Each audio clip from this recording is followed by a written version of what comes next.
राज ठाकरेंना बाळासाहेब ठाकरेच व्हायचं होतं. आणि त्यांनी बाळासाहेबांनी जसे प्रयोग केले तसे प्रयोग राज ठाकरेंनी सुद्धा केले. मराठी माणूस ते हिंदुत्व हा जो प्रवास आहे ना, याचा तुम्ही रॅशनली विचार केला तर तो बाळासाहेब ठाकरेंना सुद्धा करावा लागला. मराठा आंदोलकांना अशा प्रकारे समोर गेलेला तो एकमेव नेता असावा. आरक्षणाच्या एकंदरीतच राजकारणाला कंटाळलेला मेरिटचा जो वर्ग आहे तो त्यांचा पाठीराखा होऊ शकतो मनसे म्हणून. मनसेचं काय होणार तर राज ठाकरे जे ठरवणार तेच मनसेचं.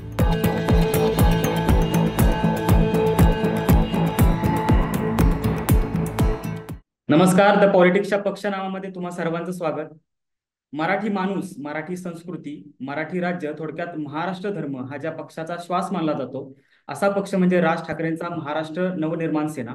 याच पक्षाविषयी आज आपण बोलणार आहोत. राज ठाकरेंचं भविष्यातलं राजकारण कसं असेल, मनसेसमोर काय आव्हान आहेत याची उकल आज आपण करणार आहोत. आपल्यासोबत आहेत मुंबई तरुण भारत, महा एमटीपीचे संपादक किरण शेलार. सर, खूप खूप स्वागत आहे तुमचं. नमस्कार.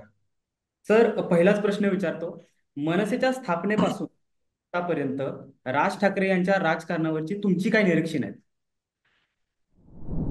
निरीक्षण म्हणजे 2006 साली महाराष्ट्र नवनिर्माण सेना हा राजकीय पक्ष मूळ बाळासाहेबांच्या शिवसेनेपासून फार फारकत घेत किंवा राज ठाकरेंच्याच भाषेत सांगायचं तर बाळासाहेबांना कल्पना देऊन त्यांनी पक्ष फोडला नव्हता. ते बाहेर पडले होते. तो क्वालिटेटिव्ह डिफरन्स तिथे आहे. आणि त्यांच्या त्यांनी महाराष्ट्र नवनिर्माण सेनेची स्थापना केली. त्यांनी वेगळा गट मागितला नाही, चिन्हावर दावा सांगितला नाही. त्यांनी संपूर्ण त्यांच्या स्वभावाला साजेसं स्वतंत्र, स्वायत्त, सार्वभौम अशा प्रकारचा निर्णय त्यांनी घेतला आणि त्यांनी त्यांची वाटचाल सुरू केली. 2006ला पक्षाची स्थापना झाली आणि 2000 म्हणजे जोरात होती मनसे, एकदम जोरात. मराठी माणसाने शिवसेनेकडनं जे फ्रस्ट्रेशन आलं होतं की ज्या गोष्टी मूळ शिवसेनेकडनं होणं अपेक्षित आहे असं वाटत होतं आणि ज्या झाल्या नव्हत्या. कारण मराठी माणसाचं राजकारण याची एक स्पेस आहे महाराष्ट्राच्या राजकारणात. आणि ती स्पेस कुठेतरी बाळासाहेबांचं वय असेल, उद्धव ठाकरे आणि शिवसेनेच्या पहिल्या 12 नेत्यांचं वाढलेलं वयोमान असेल. त्यामुळे ती स्पेस कुठेतरी अशी स्टॅग्नन्स झाली होती आणि त्यामुळे तो व्हॅक्युम होता. मराठी माणसाचं राजकारण कुणीतरी ते चालवलं पाहिजे, पुढे नेलं पाहिजे. असं वाटतं की राज ठाकरेंना जो 2006ला जो प्रतिसाद मिळाला आणि 2009ला आपल्याला ज्या ज्या निवडणुका आल्या त्या 2009 नंतरच्या सगळ्या निवडणुकात तुम्हाला त्यांचा खूप चांगला प्रभाव बघायला मिळाला. म्हणजे पुणे असेल, संभाजीनगर असेल, मुंबई असेल, नाशिक असेल, ठाणे असेल. ठाण्यात थोड्या कमी आल्या होत्या माझ्या स्मरणानुसार, पण मुंबई, नाशिक, पुणे या ठिकाणी त्यांनी एकदम दमदार ऍक्टिंग केली. विधानसभेतही त्यांचे आमदार आले. त्यामुळे मराठी माणसाचा अजेंडा घेऊन जसं तू सुरुवातीला म्हटलंस ती स्पेस घेऊन प्रवास सुरू केल्यानंतर त्यांना तो प्रतिसाद जसा मराठी माणसांनी द्यायला हवा होता तो मराठी माणसाने दमदार दिला. म्हणजे अनेक घरांमध्ये अशी स्थिती होती की घरातली एक पिढी शिवसेनेचे पदाधिकारी आहेत किंवा लोकप्रतिनिधी आहेत, पण पुढची पिढी मात्र महाराष्ट्र नवनिर्माण सेनेच्या नेतृत्वाखाली काम करते, राज ठाकरेंचं नेतृत्व मान्य करते. अशी स्थिती त्यांची होती. आणि तिथपासून आजपर्यंत म्हणजे मनसेचं जर तुम्ही विकिपीडिया पेज बघितलं तर खळखट्याक हा शब्द त्यांच्या अधिकृत पेजवर आहे. म्हणजे दे आर अनअपोलोजेटिक अबाउट. आणि असा हम्म. नेता लोकांना आवडतो. हो. त्याच्याकडनं झटपट न्याय मिळेल असंही वाटतं. मग या या अपेक्षांना जसं ग्लॅमर असतं तसं मग अपेक्षा भंगाचं दुःखही असतं. सर, पुढचा प्रश्न असा की राज ठाकरे यांचं जे राजकारण होतं, म्हणजे स्थापनेपासूनचं त्यांचं राजकारण आणि आत्ताचं राजकारण, याच्यामध्ये तुम्हाला काय बदल झालेला दिसला आणि त्याचे काय परिणाम मनसे पक्षावर झाले असं तुम्हाला वाटतं? विचार करायचं ठरवलं तर महाराष्ट्रासारख्या म्हणजे शरद पवारांनी मूळ काँग्रेस फोडल्यानंतर महाराष्ट्राचं राजकारण जे चौकोनी झालं ते राजकारण आज चौकोनी, पंचकोनी, षटकोनी, अष्टकोनी अशा दिशेने आता जायला लागलं. त्यामुळे महाराष्ट्राला काँग्रेस नंतर जर कुठला एक मोठा पक्ष इथे झाला तर तो भारतीय जनता पक्ष झाला आणि तो 2014ला झाला. तो आजही आहे. म्हणजे अशा सगळ्या परिस्थितीत म्हणजे या 20 वर्षाचा 25 वर्षाचा म्हणजे 2006 ला महाराष्ट्र नवनिर्माण सेना स्थापन झाली आणि 2026 ला ती 20 वर्षाची होईल आणि त्यानंतर बरोबर 2 वर्षांनी महाराष्ट्राच्या पुढच्या निवडणुका पण येतील. त्यामुळे हा सगळा स्पॅन जर तुम्ही लक्षात घेतलात तर राजकीय पक्षाच्या दृष्टीने 20 वर्षाचा स्पॅन ज्यांनी राजकीय पक्ष स्वतंत्र सुरू केलाय, लक्षात घ्या तो राजकीय पक्ष ही फोडून काढलेली विंग नाहीये. तो स्वतंत्र सुरू केलेला पक्ष आहे आणि त्याच्या प्रसव वेदना आहेत, त्याचं बाळंतपण आहे, ते सगळं आहे. आणि ते नेता म्हणून त्या नेत्याला त्याच्या बरोबरच्या पहिल्या पिढीतल्या फळीला ते करावं लागतं आणि राज ठाकरे ते करतायत असं माझं मत आहे. सर, असं म्हटलं जातं की राज ठाकरेंमध्ये बाळासाहेबांची छबी दिसते आणि बाळासाहेबांचं जे राजकारण होतं किंवा बाळासाहेबांसारखे हातवारे असतील, हावभाव असतील किंवा भाषाशैली असेल, राज ठाकरेंनी ती आत्मसात केली आहे. त्यांचा, बाळासाहेबांचा असणारा त्यांच्यावरचा प्रभाव हा त्यांच्या भाषणांमधून तर आपल्याला दिसतोच, पण त्यांच्या राजकारणामध्ये हा कसा रिफ्लेक्ट झालेला आहे? स्टाईल त्यांची बाळासाहेबांसारखी आहे, कारण ते स्वतः सुद्धा सांगतात की माझ्यावर बाळासाहेबांचा प्रभाव आहे, कारण तो त्यांचा आयकॉनिक नेता होता शिवसेनेच्या मूळ चळवळीचा आणि बाळासाहेबांच्या हाताखाली ते लहानाचे मोठे झाले. म्हणजे त्यांची जी विद्यार्थी संघटना होती भारतीय विद्यार्थी सेना ते ती चालवत होते आणि ते त्यावेळेसच्या शिवसेनेत बाळासाहेबांचा वारस, राजकीय वारस कोण, तर ते राज ठाकरे असंच बोललं जायचं आणि आता मी त्यात काही जात नाही. पण ती त्यांची इन्स्पायरिंग पर्सनॅलिटी आहे, त्यात काही सिक्रेट आहे वगैरे असं काही नाही, ते राज ठाकरे स्वतः सांगत असतात. एक महत्वाचा फॅक्टर तुम्ही इथे ध्यानात घेतला पाहिजे, जो राज ठाकरेंना महाराष्ट्राच्या परिघातल्या किंवा क्षितिजावरच्या अन्य राजकारण्यांपासून वेगळा करतो, तो हा आहे की सगळ्या राजकारण्यांना काहीतरी व्हायचं असतं, मुख्यमंत्री व्हायचं असतं, काहीतरी व्हायचं असतं. राज ठाकरेंना बाळासाहेब ठाकरेच व्हायचं होतं आणि ते त्यांचा म्हणजे लक्ष, आयकॉन, प्रेरणा ती सगळी बाळासाहेब होती आणि ते तसे झाले. म्हणजे आजही तुम्ही बघितलं तर बाळासाहेबांना बाळासाहेब म्हणून महाराष्ट्राच्या राजकारणात किंवा मुंबईच्या राजकारणात किंवा मुंबईतल्या महानगरांमध्ये जिथे मनसे किंवा शिवसेनेसारखा पक्ष स्वतःचं प्रभुत्व कायम ठेवतो, ते जे ग्लॅमर, ज्या प्रकारचं माध्यमांचं ग्लॅमर, ज्या प्रकारचं मनोरंजन सृष्टीचं ग्लॅमर, ज्या प्रकारचं जनमानसांचं ग्लॅमर, हे ज्या प्रकारे बाळासाहेबांना मिळालं होतं तसंच्या तसं आज राज ठाकरेंना सुद्धा मिळाले. आणि त्यांनी, बाळासाहेबांनी जसे प्रयोग केले, जो जो याच्या आधीचा प्रश्न होता, तसे प्रयोग राज ठाकरेंनी सुद्धा केले. कारण मुळात मुंबईचा मराठी माणसांचा टक्का आणि आज जेव्हा मतदार मोठ्या प्रमाणावर जाती जमातींमध्ये सुद्धा विभागले, तर तो नुसता मराठी वोटर नाहीये, तर तो जाती जमातीमध्ये सुद्धा विभागला गेलाय. पुन्हा कोकणाच्या अस्मिता आहेत, मराठवाड्याच्या अस्मिता आहेत, विदर्भाच्या अस्मिता आहेत, खानदेशाच्या अस्मिता आहेत. त्यामुळे महाराष्ट्रात महाराष्ट्रीयन वोटर म्हणजे आता जो 20 वर्ष महाराष्ट्रात राहिलाय परंतु तो अन्य प्रांतातनं इथे आलाय किंवा इथे जन्मलाय पण ज्याचं मूळ अन्य प्रांतात आहे, असा वोटर सुद्धा मुंबईत आज मोठ्या प्रमाणावर आहे. त्यामुळे अशा प्रकारची कसरत करत असताना तुम्हाला जे वेगवेगळ्या प्रकारचे आयाम तुमच्या राजकारणात असावे लागतात, ते सगळे प्रयोग बाळासाहेबांनी पण केले, ते राज ठाकरेंनी पण केले. म्हणजे मग ते आता राज ठाकरेंनी हिंदुत्वाची भूमिका घेतली की त्यांचे विरोधक त्यांचा स्कल कॅप घातलेला माहीमच्या दर्ग्यातला फोटो व्हायरल करतात. पण मग तेच राज ठाकरे माहीमच्या चौपाटीवर अनधिकृत दर्गा उभा केला तर तो 24 तासात काढूनही दाखवतो. त्याच्यामुळे राजकीय पक्षाचा नेता हा स्वतःच्या राजकीय विस्तारासाठी, कारण ती त्याची फर्स्ट प्रायोरिटी असते, ते तो सगळं काही करत असतो, ते ते राज ठाकरे सुद्धा करतात. मूळ मुद्दा जो तू म्हणालास की बाळासाहेबांचा प्रभाव, तर तो त्यांच्यावर आहे आणि तो तसाच आहे. म्हणजे मूळ शिवसेना ही एका व्यक्तीच्या भोवती फिरणारी संघटना आणि राजकीय पक्ष होता आणि राज ठाकरे सुद्धा ही एका व्यक्तीच्या भोवती फिरणारी संघटना आणि राजकीय पक्षच राहणार आहे.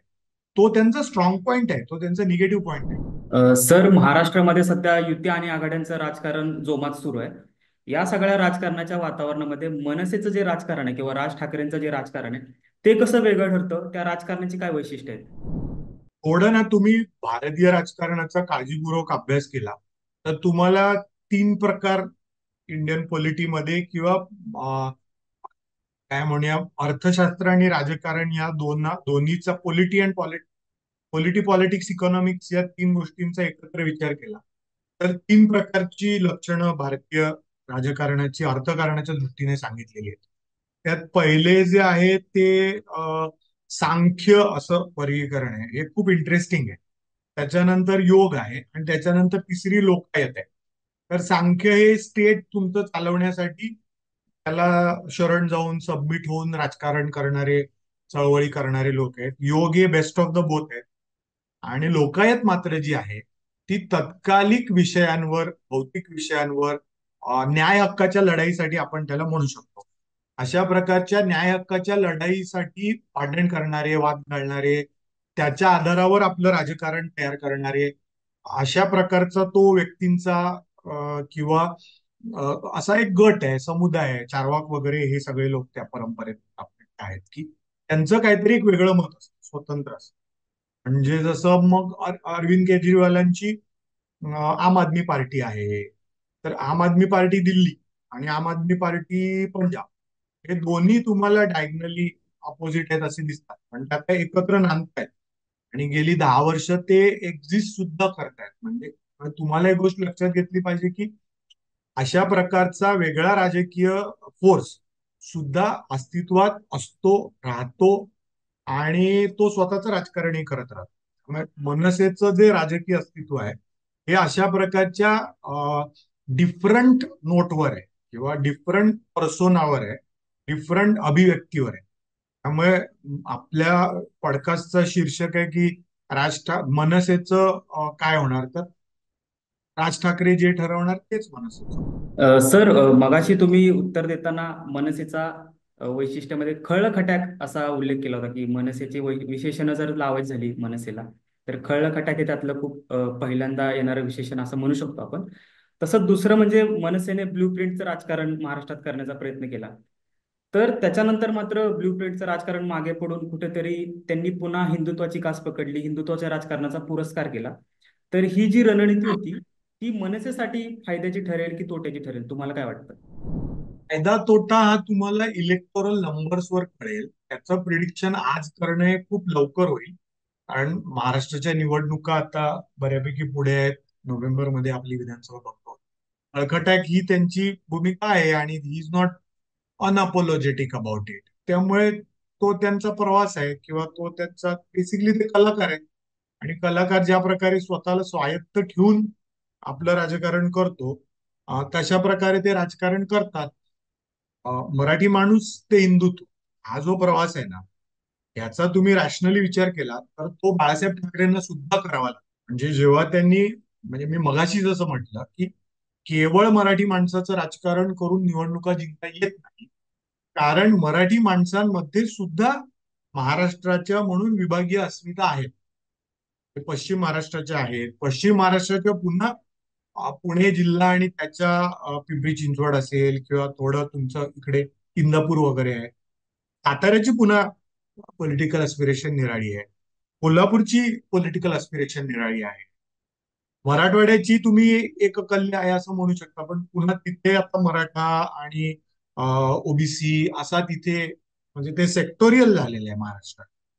त्यामुळे ज्याला महाराष्ट्राच्या राजकारणावर सायझेबल इम्पॅक्ट क्रिएट करायचा आहे त्याला अशा प्रकारचे वेगवेगळे प्रयोग करणं आवश्यक आहे. आणि हिंदुत्वाची स्पेस जी आहे ना ती हिंदुत्वाची स्पेस ही खूप डायनॅमिक अशा अर्थाने आहे की आत्ता रूढ अर्थाने तीन पक्ष जे आपण हिंदुत्वाचा म्हणजे स्वतःला हिंदुत्व विचार मानणारे असे जे आपण तीन पक्ष म्हणतो म्हणजे अलीकडच्या काळातली मनसे एकनाथ शिंदेची शिवसेना आणि भारतीय जनता पक्ष कारण त्याची नाळ राष्ट्रीय स्वयंसेवक संघाशी जोडलेली आहे. आता कसं आहे या तिन्ही पक्षांचा हिंदुत्वाचा म्हणून स्वतःचा एक ऑडियन्स आहे स्टेक होल्डर आणि हिंदुत्वाच्या गरजा या डायव्हर्सिफाईड म्हणजे त्या गरजा इतक्या निरनिराळ्या प्रकारच्या आहेत म्हणजे कधीतरी त्या मशिदीवरून बोंगे उतरवण्यापासून ते गौहत्या रोखण्यापर्यंत आहे. त्याच्यानंतर लव जिहाद सारखे प्रश्न आहेत. त्याच्यानंतर म्हणजे हिंदुत्व चळवळी समोर किंवा हिंदुत्व मानणाऱ्या वोटबेस समोरचे जे इमोशनली चॅलेंजिंग इश्यूज वाटतात ते इतके आहेत की त्यात जो पुढाकार घेऊन न्याय देण्याची भूमिका घेईल, लोक त्यांच्या मागे जाणार. सर, आपण इलेक्टोरल पॉलिटिक्स बद्दल बोललो. आता थोडं सोशल पॉलिटिक्स बद्दल बोलायचं झालं तर राज ठाकरेंच्या ज्या सामाजिक भूमिका आहेत त्या पण खूप चर्चेत असतात. मध्यंतरी मराठा आंदोलक आणि राज ठाकरे यांच्यातला संघर्ष महाराष्ट्राने पाहिला. राज ठाकरे यांनी त्यानंतर मराठा आंदोलकांशी चर्चा पण केली. तर मराठा आंदोलन आणि आरक्षणाचा प्रश्न पेटलेला असताना आरक्षणावरची जी राज ठाकरेंची भूमिका आहे ती त्यांना त्यांच्या राजकारणामध्ये, भविष्यातल्या राजकारणामध्ये फायद्याची ठरेल, तोट्याची ठरेल, काय होईल त्यांच्या भूमिकेचं? नाही, ती त्यांची म्हणजे एकतर संघर्ष नव्हता, संवाद होता. येस. संघर्ष झाला नाही, असं काही संघर्ष नाहीये, तो संवाद आहे. आणि त्यांची ती भूमिका त्यांची सुरुवातीपासून आहे. ती प्रबोधनकारांची आहे, ती बाळासाहेब ठाकरेंची आहे. उद्धव ठाकरे हे नाव मी त्याच्यात काळजीपूर्वक घेणार नाही, पण तो जातपात न मानणं हा प्रबोधनकारांपासून बाळासाहेब ठाकरेंपर्यंतचा ते राज ठाकरेंपर्यंतचा तो त्यांचा वारसा आहे. आणि तो त्यांनी स्पष्ट स्वतः सांगितलेला आहे की आमच्या घरात आम्ही जातपात पाहून अशा प्रकारे करत नाही. आणि आरक्षणावरचं त्यांचं मत त्यांनी एकदम प्रांजळपणे, रोखठोकपणे सांगितलं. आणि ते आज नाही सांगितलंय, जेव्हा आंदोलन सुरू झालं होतं तेव्हाच त्यांनी सांगितलं होतं की जर ते देता आलं असतं तर ते दिलं असतं. त्यामुळे मला असं वाटत नाही की राजकीय लाभ लक्षात ठेवून किंवा न ठेवून त्यांनी ते घेतले. किंबहुना अं, आरक्षणाच्या एकंदरीतच राजकारणाला कंटाळलेला मेरिटचा जो वर्ग आहे, एक वर्ग आहे ना ज्याला असं वाटतं की मेरिटवर दिलं जावं किंवा आर्थिक निकषावर दिलं जावं. भूमिका तुमची काही असेल, पण अशा प्रकारचे मतप्रवाह, विचार प्रवाह आहेत की नाहीये,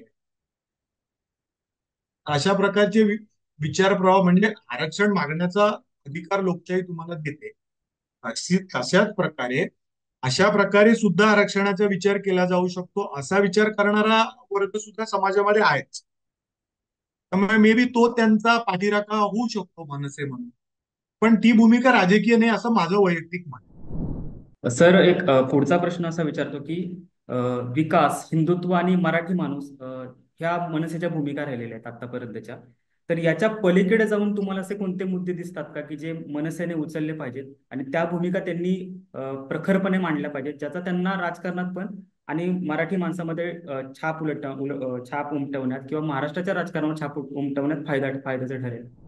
विकासाचा प्रश्न येतो तेव्हा त्यांनी विकासाच्या आधारावर राजकारणाचा एक पॅटर्न निर्माण करण्याचा प्रयत्न केला. नाशिकला जेव्हा संपूर्ण सत्ता त्यांच्या हातात मिळाली तेव्हा त्यांनी काही स्तुत्य उपक्रम सुद्धा तिथे केले. ते खरंच चांगले होते. गोदा पार्क वगैरे खूप चांगल्या गोष्टी आहेत.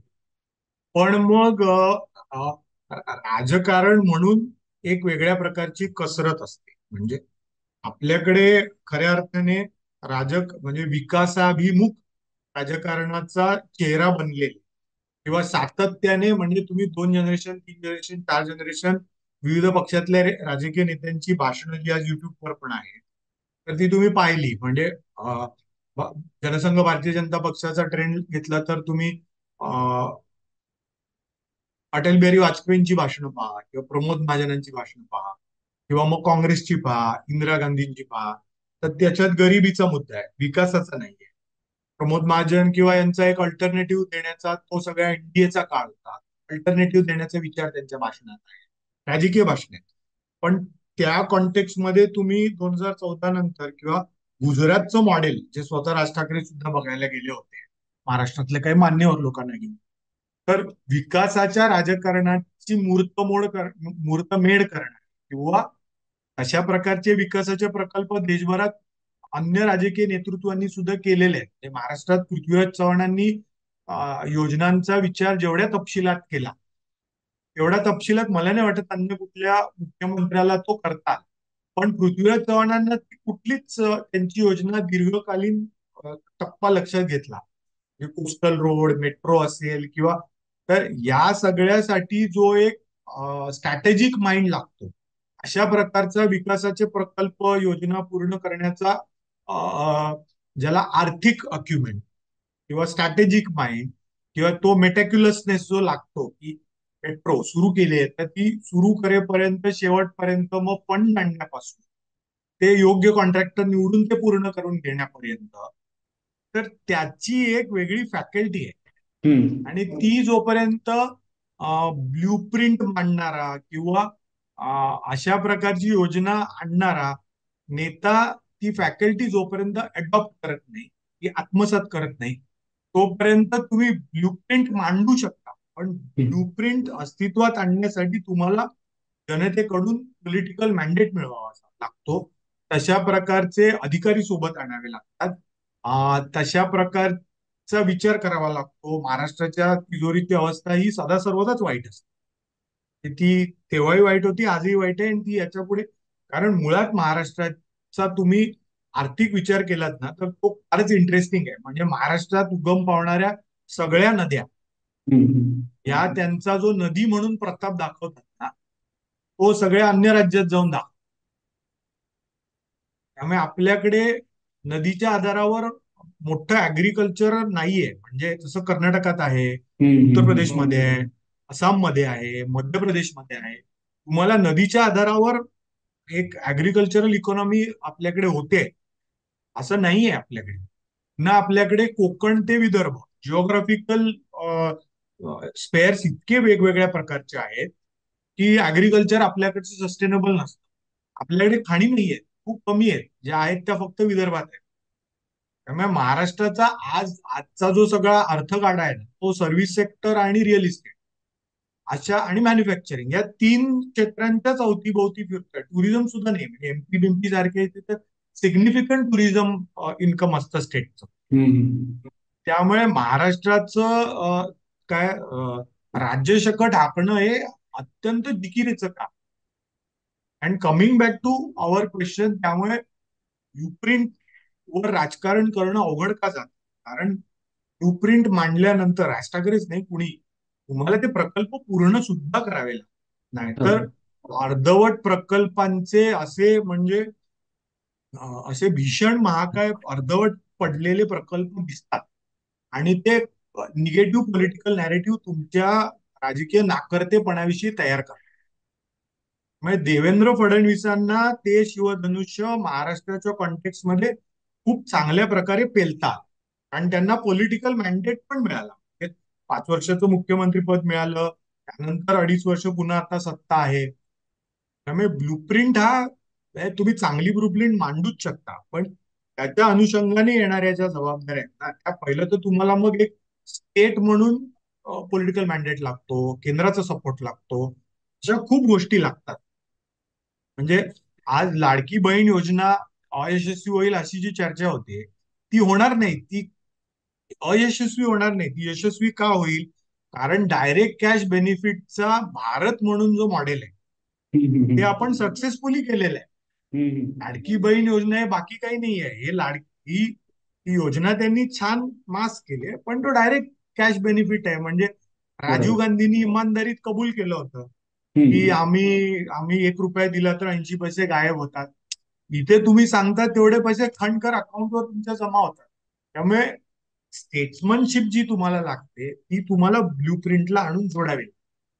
राज ठाकरेंच्या समोरचा चॅलेंज कलाकार म्हणून जो निर्माण होतो, तो मग अशा प्रकारे 24 तास राजकारण करण्याचा किंवा नव्याने आज जो राजकारणाचा एक पोत तयार झालेला आहे. तुम्हाला प्रो डेव्हलपमेंट राजकारण करायचं असेल तर त्यातल्या फॅकल्टीज डेव्हलप करा, तशी माणसं सोबत जोडावी लागतात, त्याच्यासाठी फंडिंग उभं करावं लागतं, स्टेट फंडिंग उभं करावं.